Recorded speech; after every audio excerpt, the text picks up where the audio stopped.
Business के अंदर कहते हैं पहले बंदा खड़ा करो, बाद में धंधा खड़ा करो। पहले धंधा खड़ा नहीं करते, पहले बंदा खड़ा करते हैं। हाँ, आपकी मैन पावर कितनी बार बताया आपको बना देती है सुपर पावर। अब मेरे प्रश्न है आपसे भैया, people are assets, yes no? People are assets, answer दो, यस और no? Yes, no, people are not assets, only right people are asset. हाँ, हर आदमी आपका एसेट नहीं होता, गलत आदमी आपकी लायबिलिटी बन जाता है। नमस्कार, विवेक बिंद्रा बोल रहा हूं, फाउंडर एंड सीईओ बड़ा बिजनेस.com। रिचर्ड ब्रांसन के बारे में आज बात करेंगे। डिस्पाइट अगर आपके पास में आज पैसा भी है, स्ट्रैटेजी भी है, प्रोडक्ट भी है, लेकिन अगर मैन पावर ठीक नहीं है तो गेम ओवर। अगर मैन पावर ठीक है तो गेम चेंजर। हाँ, ये वही इंप्लॉइज होते हैं जो कोलैबोरेटिव एडवांटेज से पूरा गेम चेंज कर देते हैं। रिचर्ड ब्रांसन का कहना है यही तो वो लोग हैं जो जादू करते हैं। They are the ones who are making the magic happen. यही लोग हैं वो जो जादूगर जो है ना आपकी कंपनी में, आप नहीं, आपके एम्प्लॉइज हैं। रिचर्ड ब्रांसन एक ब्रिटिश बिजनेस मैग्नेट और पावरफुल इन्वेस्टर, 400 से ज्यादा कंपनीज उनकी। He was नाइटेड by the Buckingham palace. जैसे हमारे यहाँ पद्मश्री, पद्म भूषण होता है, पद्म विभूषण, भारत रत्न होता है, ऐसे ही वहां knighthood, नाइटेड by the royal family. Richard Branson दुनिया के सबसे अमीर लोगों में से, लेकिन कभी भी अपनी पढ़ाई पूरी नहीं कर पाए, अपनी ग्रेजुएशन पूरी नहीं कर पाए। इनकी फिलॉसफी क्या है? ऐसी भूख जो कभी शांत नहीं होती, किस चीज की? सीखने की। इनसेशिएबल एपेटाइट फॉर लर्निंग। ये ज्यादा पढ़े लिखे नहीं थे, लेकिन इनकी फिलॉसफी क्या है? Extraordinary service to first employees, second client. पहले एम्प्लॉय की एक्स्ट्राऑर्डिनरी सर्विस, उसके बाद क्लाइंट की एक्स्ट्राऑर्डिनरी सर्विस। उनकी वर्जिन एयरलाइन हवाई जहाज उन्होंने बहुत उड़ाए हैं, वो बहुत सफल इसीलिए हुए क्योंकि वो उनके नेचर का एक्सटेंशन था। एक बात रिचर्ड ब्रांसन के बारे में बोली जाती है कि भाई रिचर्ड ब्रांसन अपने एम्प्लॉइज को लेकर के बहुत एम्पैथी रखते हैं। ये मानी जाती है उनके बारे में बात, ये कही जाती है कि अपने एम्प्लॉइज को लेकर के वो कुछ भी करने को तैयार हो जाते हैं। और जो प्रेम उन्होंने एम्प्लॉइज को दिया, वही हवाई जहाज में उनके क्रू ने प्रेम पैसेंजर्स को दिया है। जो उन्होंने अपने एम्प्लॉइज के लिए किया, वही उनके एम्प्लॉइज ने उनके कस्टमर के लिए किया। इसकी प्रॉब्लम क्या थी? डिस्लेक्सिया से पीड़ित थे, बचपन में पढ़ लिख नहीं पाते थे, वही दिक्कत थी। लेकिन ये इनके फेवर में चला गया क्योंकि ये दो क्वालिटी बिल्ड कर पाए डिस्लेक्सिया के चलते। पहली डेलीगेटर बने, दूसरी लिसनर बने। डेलीगेटर क्यों बने? पढ़ने लिखने में दिक्कत थी, तो खुद पढ़ते लिखते नहीं थे, खुद काम नहीं करते, दूसरों से कराते थे। उसके चक्कर में डेलीगेटर अच्छे बन गए, लोगों से काम कराया, ऑर्गेनाइजेशन बड़ी हो गई। दूसरी, ये अच्छे लिसनर थे। क्यों अच्छे लिसनर थे? क्योंकि अच्छे रीडर नहीं थे, पढ़ नहीं पाते थे, कहते तुम समझा दो मुझको, उस चक्कर में ध्यान से सुनते थे। अच्छे लिसनर बने तो एम्प्लॉय बड़े खुश होगा, अरे बॉस हमारी सुनता है, अरे बॉस हमारी सुनता है। इस चक्कर में, ये दोनों क्वालिटी के चक्कर में कि दूसरों से काम कराना और उनको बहुत ध्यान से सुनना, उस चक्कर में उन्होंने अच्छी टीम भी बिल्ड कर दी और वहीं से ऑर्गेनाइजेशन ग्रो कर गई। इनकी एक सबसे फेमस फिलॉसफी जिसको मैं बहुत पसंद करता हूं, कहते हैं अपनी एम्प्लॉयज को इतनी ट्रेनिंग दे दो, इतनी ट्रेनिंग दे दो, अपने एम्प्लॉयज को इतनी ट्रेनिंग दे दो कि वो 2 गुना तनख्वाह पे उन्हें कोई भी हायर करके ले जाए। अच्छा, इंडिया में ये बात बोलो तो सन्नाटा छा जाता है। इतनी ट्रेनिंग दे दो एम्प्लॉय को कि 2 गुना तनख्वाह पे दूसरा आदमी हायर करके ले जाए, लेकिन उसके बाद उनको इतना प्रेम दो, इतना प्रेम दो कि 5 गुना तनख्वाह पे भी कभी छोड़ के ना जाए। हाँ, ये है मेन मुद्दा। ट्रेनिंग तो खूब दे दो कि डबल सैलरी पे भी चला जाए, डबल सैलरी को तुरंत मिल जाए, कोई भी आए डबल सैलरी पे उसको उठा के ले जाए, लेकिन प्रेम इतना दे दो कि 5 गुना सैलरी भी दे तो छोड़ के ना जाए। ये थी इनकी फिलॉसफी। रिचर्ड ब्रांसन के बारे में माना जाता है कि उनकी जो असली स्ट्रेंथ है ना, वो उनकी पढ़ाई लिखाई नहीं थी, उनकी असली स्ट्रेंथ उनकी टीम थी। ये he puts himself in his employees shoes, कहते हैं ना वो कहावत। उनकी तरह सोचते थे, अपने एम्प्लॉयज की तरह, और तब उनकी इनसाइट को अपना इनसाइट, उनकी इंटेलिजेंस को अपनी इंटेलिजेंस बना लेते थे। इतना रिस्पेक्ट किया उनको कि पर्सनली मिलना हर एक से, उनको ध्यान से सुनना। इनके बारे में बोला जाता है द वॉक अबाउट, यानी कि मोडस ऑपरेंडी क्या है? Managing by walking around. ये केबिन में बैठने वाले आदमी नहीं है, इनको पसंद नहीं केबिन में बैठना, वहां घूम घूम के ऑफिस चलाना। रिचर्ड ब्रांसन पूरी दुनिया जानती है। रिचर्ड ब्रांसन समझ तो लो कौन है रिचर्ड ब्रांसन। केबिन में बैठने वाले अरबपति नहीं थे ये कंपनी में घूम घूम के एम्प्लॉय से मिल मिल के, और साथ में डायरी पेन हाथ में रखने के मामले में बड़े फेमस थे।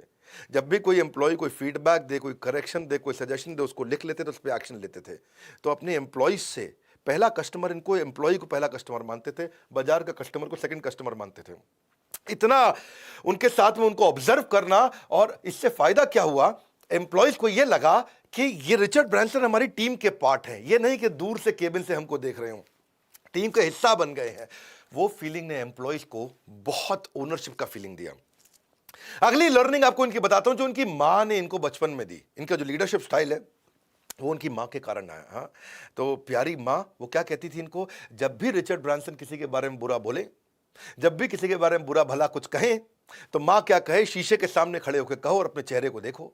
अब ये शीशे के सामने गुस्से में जाके बोले तो उनके चेहरा नेगेटिव दिखता था, और नेगेटिव चेहरा इनको 10 मिनट अब देखते थे अपने आप को, तो उनको लगता था कि यार जो मेरे चेहरे पे नेगेटिव दिख रहा है वही शीशे में सामने आ रहा है। वहां से इनको बात समझ में आई कि मेरा अगर नेगेटिव इमोशन चेहरे पे होगा तो सामने वाले के अंदर नेगेटिविटी निकाल के ले आएगा, और मेरे चेहरे पे पॉजिटिव इमोशन होगा तो सामने वाले की पॉजिटिविटी निकाल के ले आएगा।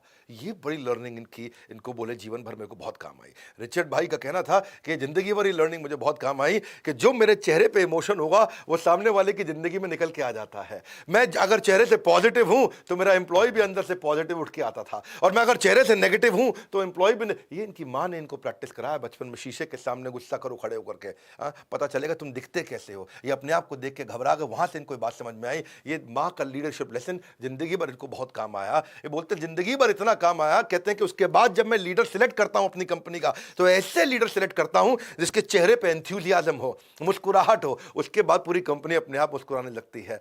ये हायरिंग के टाइम पे इनका एक रूल है। वो रूल क्या है कि जेनिटर से डायरेक्टर, जेनिटर कौन होते हैं अंग्रेजों के यहाँ, जेनिटर जो पोछा मारने वाली देवी जी रहती हैं, साफ सफाई करती हैं, उनको बोलते हैं जेनिटर, यानी कि ब्लू कॉलर्ड बिल्कुल जूनियर स्टाफ है जी, साफ सफाई करने वाला। जेनिटर से लेकर डायरेक्टर तक ऐसा आदमी हायर करो जो सबके नाम याद रखने की क्षमता रखता हो, जेनिटर से भी वैसे ही बात करता हो जैसे डायरेक्टर से बात करता हो, जैसे डायरेक्टर को इज्जत से बात करे वैसे ही पानी पिलाने वाले से भी इज्जत से बात करे, उनसे प्यार से उनका नाम ले, उनसे बात करे, उनको खड़ा हो, उनको पहचान सके, जो उनको सुन सके, उनको समझ सके। इनका कहना था हवाई जहाज क्या होता है, हवाई जहाज तो एक बैठने वाली बस जैसे उड़ने जैसी बस है, बस एक बस है जो उड़ रही है, वही तो होता है हवाई जहाज। लेकिन असली बात हवाई जहाज में वो उड़ने वाली बस नहीं है, असली बात है कि अंदर आप बिहेव कैसा कर रहे हो पैसेंजर के साथ, वो निर्धारित करेगा कि अगली बार कस्टमर हमारी कंपनी के हवाई जहाज में उड़ेगा कि कॉम्पिटिटर की कंपनी के हवाई जहाज में उड़ेगा।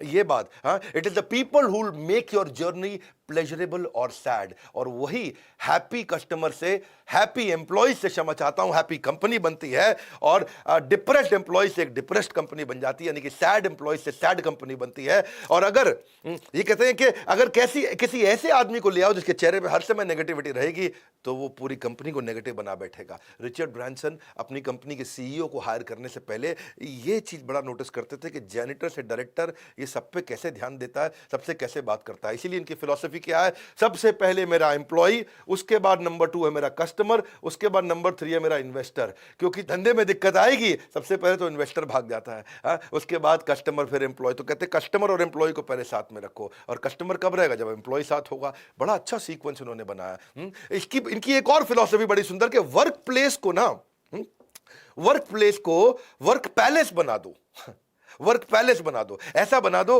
कि भाई महल बन जाए वो काम का। हाँ, सो इसीलिए इनका मानना है कि पर्सनालिटी बिफोर सीवी, पर्सनालिटी अच्छी होगी, उसके बाद सीवी को देखेंगे।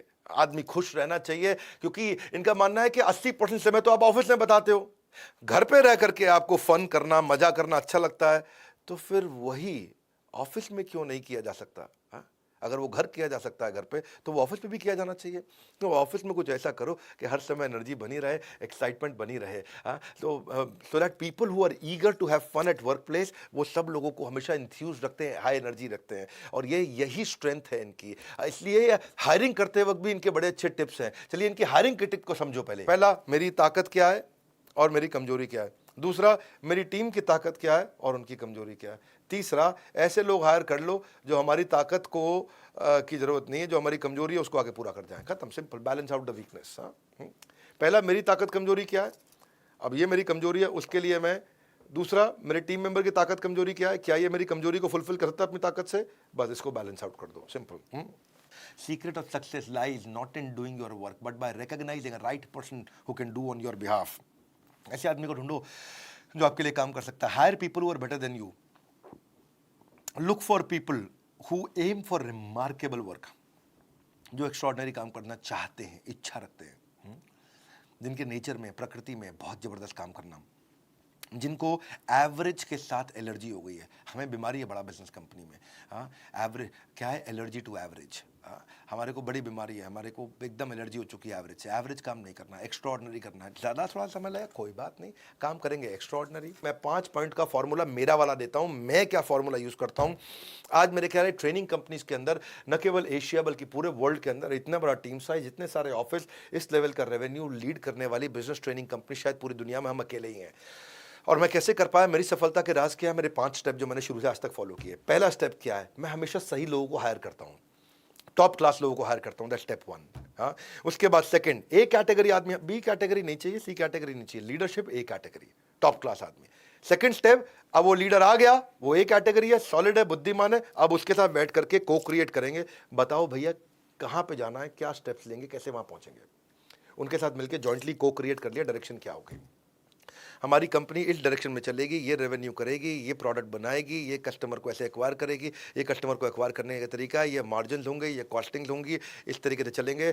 वो भी कहता है हाँ सर इस तरीके से चलेंगे, वो 2 अपने आइडिया देता है, मैं 2 अपने आइडिया देता हूँ, दोनों भाई मिलकर के हम आइडिया बना लेते हैं। तो हमारे लीडर के साथ में जॉइंटली को क्रिएट कर लिया। तीसरा स्टेप, अब उसके बाद में डायरेक्शन मेरे साथ बनाओ, डिसीजन अपने आप लो। सुनो मेरी बात, डायरेक्शन मेरे साथ बनाओ, लॉन्ग टर्म क्या करेंगे, डिसीजन डे टू डे के तुम अपने आप खुद लो, क्योंकि तुम एक कैटेगरी के आदमी हो। और फिर चौथा, अब मैं उसके बाद उनको अपॉर्चुनिटी देता हूं टू स्प्रेड देयर विंग्स, के खुल के खेलो। कैसे खेलो, खुल के खेलो। गलती भी करो मैं उसको झेल लूंगा, पर खुल के खेलो। खुल के खेलोगे तो तुम 100 की जगह 150 कर जाओगे, गलती करोगे तो मैं झेल लूंगा। खुल के खेलो। अब वो ए कैटेगरी आदमी हूं, खुल के खेलने दोगे A+ बन जाएगा।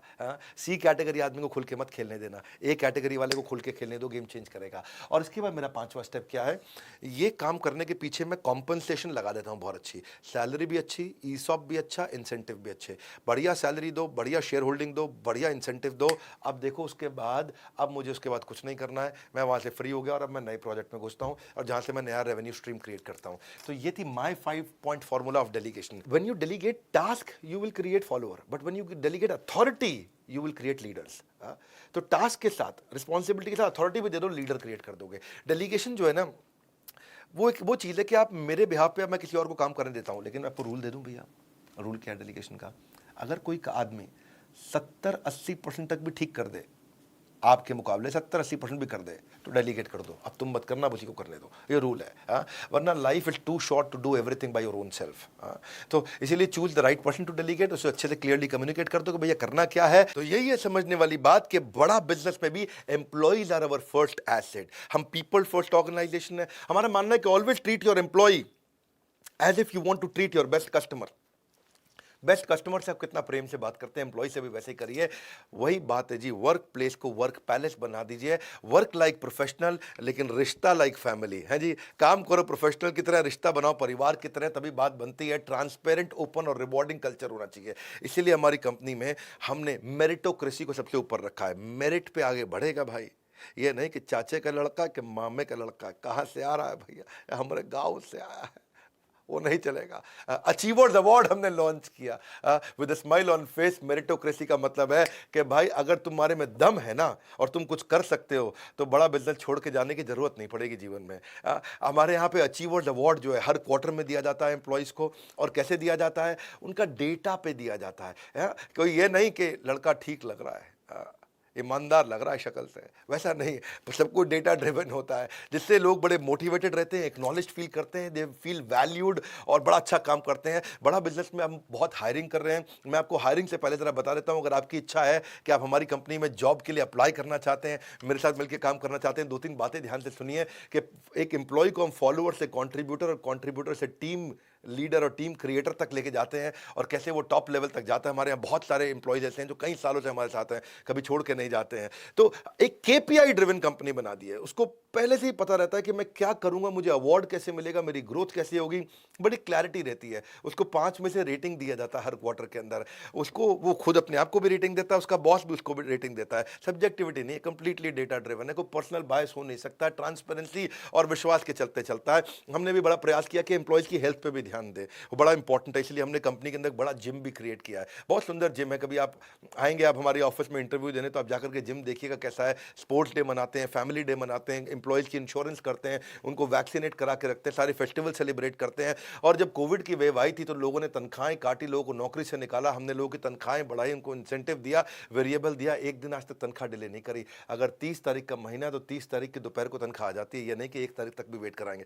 ये हमारी कंपनी में एक रूल है। अगर 28 फरवरी का महीना तो 28 तारीख को तनख्वाह मिल जाएगी। और हाँ, अगर 28 को संडे है और फोर्थ सैटरडे है उसके पहले, तो फिर फ्राइडे को यानी कि 26 को ही तनख्वाह मिल जाएगी। तनख्वाह हमारे यहाँ कभी डिले नहीं होती है, बिल्कुल फिक्स डे और फिक्स सैलरी तुरंत मिलती है। ये हमने शुरू से कल्चर ऐसा बनाया कि जितना बड़ा बिजनेस लें, जिस समय कोविड के टाइम पे अपने हमारे एम्प्लॉयज़ ने और हार्ड वर्क किया, कंपनी को थोड़ा कमा के दिया, ताकि हमने एक हॉस्पिटल भी बनाया था। बड़ा अच्छा लगा उन दिनों, पूरे हमारे एम्प्लॉयज़ ने मिलजुल के काम किया। आप अगर हमारी कंपनी में अप्लाई करना चाहते हैं तो technology, content, sales, leadership, managerial कई सारे रोल हैं। आप अपना रिज्यूमे भेज सकते हैं हमारे ईमेल एड्रेस पे। अगर आप टेक्नोलॉजी से हैं, PHP, product analyst, data scientist, data engineering, engineering manager, application develop करना जानते हैं, आप ऐप डेवलप करना जानते हैं, एंड्रॉइड, आईओएस, डेवऑप्स के हैं, या फिर आप सोशल मीडिया में जाना चाहते हैं, डिजिटल मार्केटिंग में आना चाहते हैं, आप कंटेंट के बारे में समझते हैं, कंटेंट की हमारे पास में 15-20 अलग-अलग प्रकार की पोजीशंस हैं।